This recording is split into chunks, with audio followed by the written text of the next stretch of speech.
Yes, you're still onto the economy today, and we are presently going to be discussing the 2024 budget. And I'm very sure you must have heard that it has been passed to the National Assembly, for upward reading. Now, the budget is meant to help the government to plan for its year for every year. And the budget is also meant to help the government do a whole lot of mitigating within the economy. Now, the X-raying of of the 2024 budget is what we are going to be doing today. How much is going for education? How much is going for agriculture? How much is going for healthcare? How much is going for social amenities? And how much is going to a whole lot of other things? Well, I have with me in the studio Folarin Joseph, a political analyst, to say one or two things about this. You're welcome. Thank you very much. So, Folarin, I know you have gone through the 2024 budget. A lot of people have been saying a lot of things about it. 27.5 trillion naira, quite huge, very huge. But again, how much of that is going to go to the main capital expenditure and how much is going to go to recurrent expenditure? It's what we all are here to discuss. And looking at it, it seems we have more of recurrent expenditure compared to the capital expenditure. And right now, Nigeria is supposed to focus on its capital expenditure. So what's your take on this?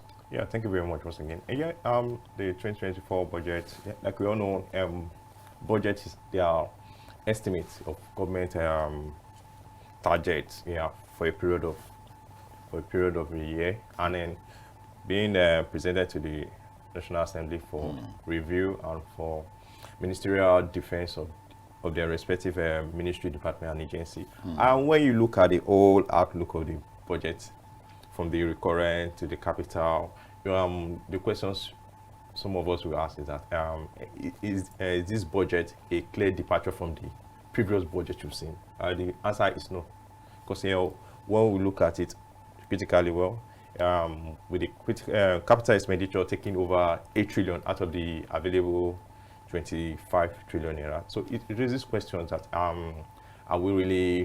we serious as a nation? What steps are we even taking to reflate the economy, to channel more funds into productive sectors, into capital expenditure that will have effect on the day-to-day activities of the business environment, that will ensure, that will create conducive environment for more businesses, for FDI to come into the country, that will open up other sectors of economy, that will ensure that the unemployment figure is reduced to a reasonable level. Well, we are not seeing that now, but with the huge, humongous money set aside for the recurrent expenditure, for me, my expectation is not so on the high side. I'm not expecting any positive changes, because the budget has indicated the posture of the Bola Tinubu administration that is not a clear departure from the norm of what we've seen before now. So the expectation of Nigeria should not be so high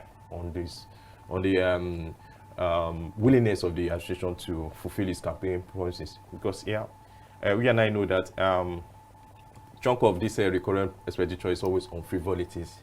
We also just 2 weeks ago, the COP attendance of the Nigerian delegation, the number of delegations from Nigeria, quite large. Yeah, quite large. So it's still the same also, because when you see the huge amount of money set aside for overhead, also we keep asking that it's still the same of the same.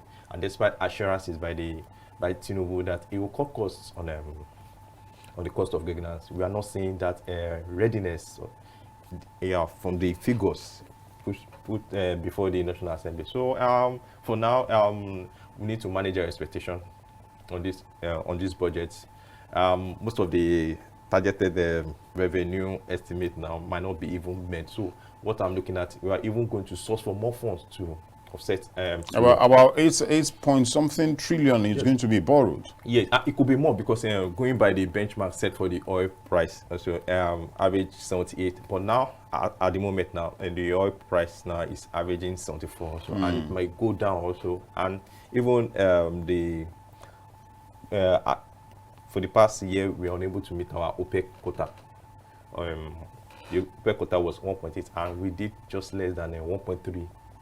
And you and I know the issues around there, the oil bulkery, the oil stealing, and then the opaque nature of how we manage our oil finances. These are the questions we need to even ask. That is the administration really sincere with Nigerians? And is he yet to fulfill his campaign promise? Will he walk the talk rather than making mere promises and without seeing visible promises results on ground? I think that's the question we need to ask now. Now, the focus of the administration, before now is on macroeconomic development, stability, macroeconomic stability, job creation, and making life better for Nigerians. Are we in that direction, or is it just a mere wishing of the government? Yes, thank you very much. You and I know when he resumed office in May 29, the subsidy announcement was made, and the expectation was that more money will be channeled into productive sectors, that is capital expenditure, that will have bearing that citizens will not feel the shock as a result of the fuel removal. Yeah, we saw the supplementary budget pass, so we saw the frivolities also there, the buying of SUV, for buying of yachts. Yeah, also all sorts also. So Nigeria's expectation was that, okay, the 2024 budget will be a clear departure, but we are not seeing that also because with the migrant resources channel to education and health sector. So questions are being asked that, okay, is there any hope that things will get better anytime soon, or is there concerted effort on the part of the administration that since we are turning a new leaf and the country is moving in the right direction? I think the question is so clear to all, because they have. Now, in one of while going through the budget, Yes. I found out, okay, the federal government says in one of the ways they are going to be generating revenue Yes. is through, that's on the non-oil sector, the right. tax revenues, the non-oil producing sector, that's the privatized environment. But again, looking at all these sectors, you find out that they have lapses, especially on the private sector. A lot of companies have moved away from the country. Even recently, some countries are about to leave, some companies are about to leave the country right now. Then on taxing, a lot of people are already complaining of taxing. So how feasible is that, to helping get revenue for the budget? Yes, for the government feels the companies are not paying enough taxes. But if you look at it from a strategic point of view, now that companies are folding up now, it will not be a wise idea to even tax more of them, because the more you keep taxing them, they will look for alternative elsewhere where the economic variables are favorable to them. Of course, why will you run a business without and incurring loss? No one wants to do that. You're in a business to make money. You're beyond employing, but your primary reason why you're in a business is to make profit, declare profit. But when you start incurring losses, of course, you need to reflect on your decision and then check out the option available elsewhere. But I think for now we shouldn't even be thinking about overtaxing the companies available now, because we've had so much about multiple taxation from the local, the state government, also the federal government. So when we look at it at the moment now, it's not a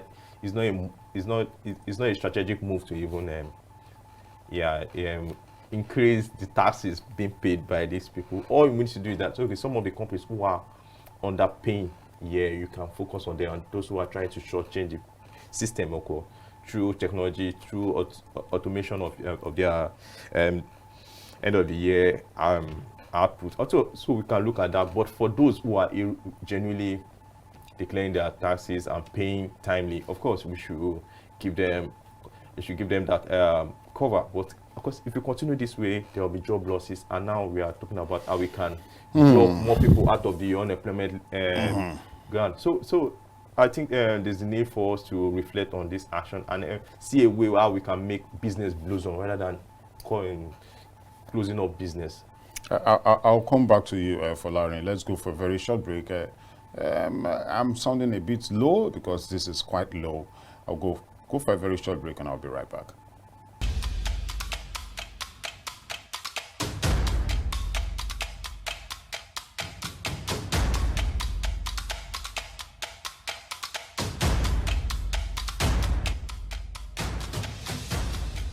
Welcome back.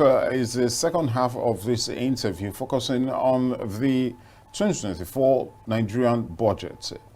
Now, 8.70 trillion naira is just for capital, expenditure, which is quite low, compared to the whole budget. Yes. So, if you minus that, that is about almost say 24 25 trillion naira is going to recurrent expenditure, which is nothing, or even more, yes, a little up to 17. that 17 or something like that is going to that. When are we, or when is the government, because I found out this happens with successful governments all over. Every time the budget is read, more money goes to servicing debt, paying salaries, paying pensions, doing a whole lot of just paying, and not making more money. When are we going to come away from that? I think it boils down to the will of the leadership, political leadership in the country to turn a new leaf. Because we have the Steve Oronsaye reporting that that was put in place to look at the ministry, department, and agency we have in the country, and how we can reduce the personnel in the civil service, and also ensure that they are more productive to align with the vision of the administration in implementation, in carrying out their policy, set policy target. I think that is the question we need to ask, because oftentimes when we have some agencies who perform duplicate functions. Yeah, one agency with over 3 will be doing the same thing, and there's a need for us to even cut costs on governance. Aside that, also we need to look at the political appointees also at all levels, from the federal also. Yeah, the number of political aides, each of these presidents, the vice president, and also to the subnational government also, the state governors, and all the number of political appointees. Because oftentimes when you look at the personnel costs, sometimes you see that even with this they are not even productive, they are not adding value. Yes, you are being paid, but what value are they delivering in returns? Because that's the primary reason. You can't be employed somewhere without not adding value. But sadly, because most of our subnational governments are not productive, because they only rely on the federal allocation, and without federal allocation, some of them cannot even meet up with the financial obligation. So there's a need for us to rejig, reimagine the way we do things, most especially on the federal, because our focus of attention is on the central government, which is the federal government. So what needs to be done differently? How can we cut costs on overhead, so unnecessary monies? Because in the course of the week, why one of the minister, particularly the Minister of Trade and Trade Budget, was presenting a budget to the National Assembly, we had over 1 billion was set aside for travels. We shouldn't be doing that. Which doesn't make sense. No, at this moment, when you are telling citizens to tighten their belts.